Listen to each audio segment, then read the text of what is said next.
এই শিটে আমাকে দেওয়া হয়েছে বেশ কিছু সিটি নেম, যে সিটি নেমগুলো নামে আমার ওয়ার্কশিট ওপেন হবে। যেমন শিট 1 লিখে আছে, এখানে সিটির নামে ওয়ার্কশিট ওপেন হবে এবং তার পাশাপাশি আমার সিটি নেমের সাথে 24 হাইপেন দিয়ে 24 থাকবে। লাইক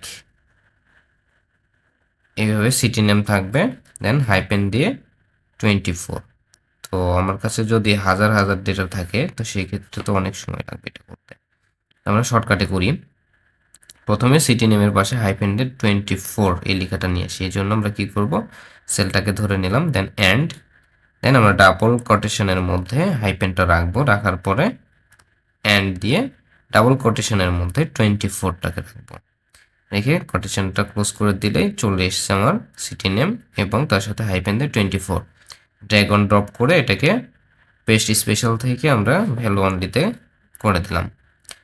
দেওয়ার পরে এবার আমরা এই সিটি নামটাকে আমরা কি করব, যে ইনসার্ট থেকে আমরা ইনসার্টে যাব, ইনসার্ট থেকে পাইভট টেবিল থেকে আমরা নিউ ওয়ার্কশিটে নিব, টেবিলটা নিউ ওয়ার্কশিটে নেব। দেন আমরা এখান থেকে ফিল্টারে সিটি নেমটা রাখবো, রাখি ফিল্টারে রাখতে হবে। হ্যাঁ, ফিল্টারে সিটি নেমটা রাখলাম, রাখার পরে উপরে দেখা যাচ্ছে পাইভট টেবিলের একটা অপশান আছে, এখানে আমাদের সবগুলো সিলেক্ট থাকবে, সবগুলো সিলেক্ট অবস্থায় থাকবে, এখানে সিলেক্ট অবস্থায় আছে অটোমেটিক্যালি। এখান থেকে শো রেঞ্জ এই কলামটাতে এই অপশানটা সিলেক্ট করে আমরা ওকে প্রেস করে দিলে একটু ওয়েট করবেন, একটু লোড নেবে, একটু ওয়েট করলে আমাদের সিটি নেমে ওয়ার্কশিট ওপেন হয়ে যাবে।